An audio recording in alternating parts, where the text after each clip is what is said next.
ప్రస్తుతం బిట్కాయిన్ వంటి క్రిప్టో కరెన్సీలకు ప్రజాదరణ పెరుగుతుంది. దీనిని దృష్టిలో ఉంచుకుని వివిధ దేశాల సెంట్రల్ బ్యాంకులు డిజిటల్ కరెన్సీని ప్రవేశపెట్టడానికి సన్నాహాలు చేస్తున్నాయి. ఇదే జరిగితే డిజిటల్ కరెన్సీ చట్టబద్ధం అవడమే కాకుండా ప్రస్తుతం చలామణి అవుతున్న క్రిప్టో కరెన్సీలైన బిట్కాయిన్లు వంటి వాటిలో లోపాలను ఈ చర్యలు పరిష్కరించగలవు. అదే సమయంలో నగదురహిత సమాజం వైపు అడుగులు పడతాయి.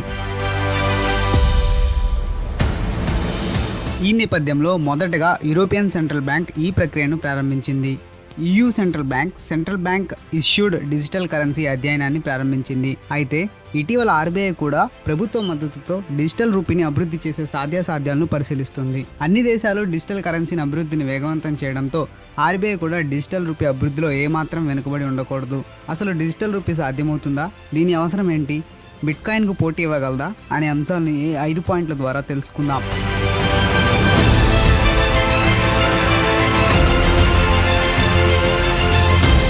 పాయింట్ 1, దుర్వినియోగాలను అరికట్టవచ్చు. ప్రస్తుత క్రిప్టో కరెన్సీ అయిన బిట్కాయిన్ని ఉదాహరణగా తీసుకుందాం. దీని నిర్వహణ ప్రక్రియ అంతా ప్రైవేట్ వ్యక్తుల చేతిలో ఉంటుంది. కాబట్టి ఎప్పుడు ఏం జరుగుతుందో తెలియని పరిస్థితి. అలాగే ఇది ప్రభుత్వ లెక్కల్లోకి రాదు. దీనివల్ల పన్ను ఎగవేత, టెర్రర్, మనీ లాండరింగ్ లాంటి దుర్వినియోగాలు జరుగుతాయి. సెంట్రల్ బ్యాంక్ జారీ చేసిన డిజిటల్ కరెన్సీని వాడడం ద్వారా ఈ దుర్వినియోగాలకు చెక్ పెట్టవచ్చు. ఎందుకంటే దీనిపై ప్రభుత్వ అథారిటీ ఉంటుంది.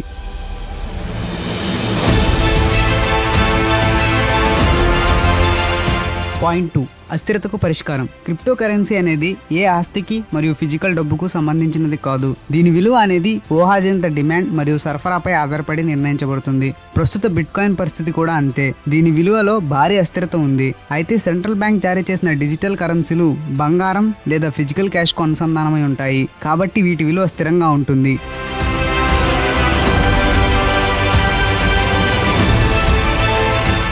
పాయింట్ 3, భవిష్యత్ డిజిటల్ కరెన్సీలదే. బ్యాంక్ ఫర్ ఇంటర్నేషనల్ నిర్వహించిన సర్వేలో ప్రపంచంలో దాదాపు 80% మంది డిజిటల్ లావాదేవీలు చేయడం ప్రారంభించారు. ఇప్పటికే చైనా డిజిటల్ కరెన్సీ వ్యవస్థను తమ దేశంలో అమలు చేస్తుంది.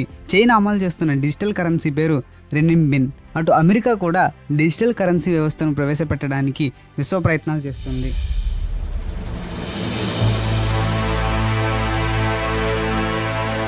పాయింట్ 4, డిజిటల్ కరెన్సీ యుద్ధం. చైనా ఇప్పటికే డిజిటల్ కరెన్సీని ప్రారంభించింది. అమెరికా కూడా ప్రయత్నాలు ప్రారంభించింది. మరోవైపు EU సెంట్రల్ బ్యాంక్ అధ్యయనం చేస్తుంది. RBI ఈ రేసులో ఎంత మాత్రం వెనుకబడకూడదు. లేకపోతే భారత్ నష్టపోవడం తప్పదు. కొత్త ఆర్థిక ఉత్పత్తులను ప్రవేశపెట్టడం ద్వారా మార్కెట్పై ఆధిపత్యం సంపాదించడానికి అమెరికా చైనా మధ్య భీకర పోరాటం జరుగుతోంది. ఈ పోరాట సుడిగాల్లో భారత్ చిక్కుకునే ప్రమాదం ఉంది. ఇందుకు పరిష్కారం డిజిటల్ రూపీ. దీని ద్వారా భారత ఆర్థిక సార్వభౌమ అధికారాన్ని నిలుపుకోవడమే కాక డాలర్పై ఆధారపడడాన్ని తగ్గించుకోవచ్చు.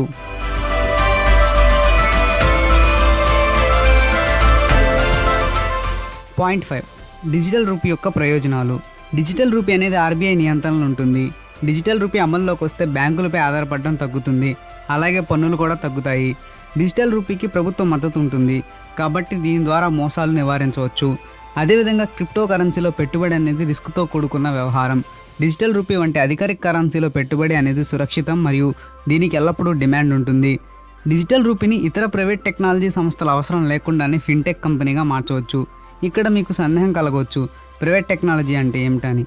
అదే వీసా, మాస్టర్ కార్డులు. మనం ట్రాన్సాక్షన్ చేయాలంటే వీసా, మాస్టర్ కార్డుల సహాయం కావాలి మరియు ట్రాన్సాక్షన్ చేసినందుకు కొంత మొత్తాన్ని ఈ సంస్థలకు బ్యాంకులు చెల్లించాల్సి ఉంటుంది.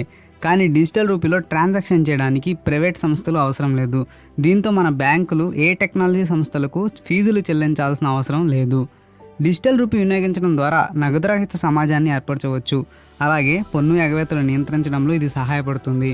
అదేవిధంగా క్యాష్ బ్యాక్, చెల్లింపులు, రుణాలు, బీమా, స్టాక్స్ మరియు ఇతర ఆర్థిక ఉత్పత్తులను సమర్థవంతంగా వినియోగించుకోవచ్చు.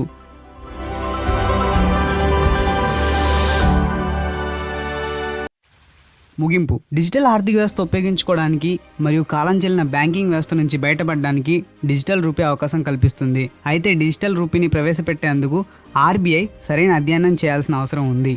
ఈ వీడియో మీకు నచ్చినట్లయితే లైక్ చేయండి మరియు సబ్స్క్రైబ్ చేయండి. Thank you.